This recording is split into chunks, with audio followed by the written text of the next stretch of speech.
باقیمان ji Xwedê re ye, hat û çû ji dinê re ye. Ger qeyser bî, ger ferfûr bî, mirin mûyek dûrî te ye.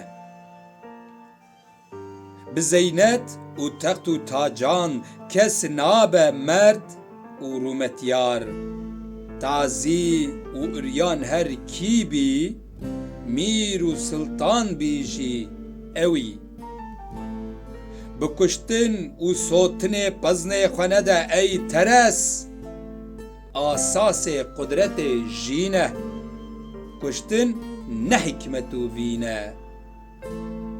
Miskînek jî kare gulîstanek bisoşîne, sed şahînşah ne çare ye, poku yek gulek vejîne. Şûrê zaliman tariye, mertalê mazlûman roniye. Heta ku roj nê diyar, ne diyare ka kî çi ye. Hiç kesek piçûk nebîne, felek bavê kesî nîne.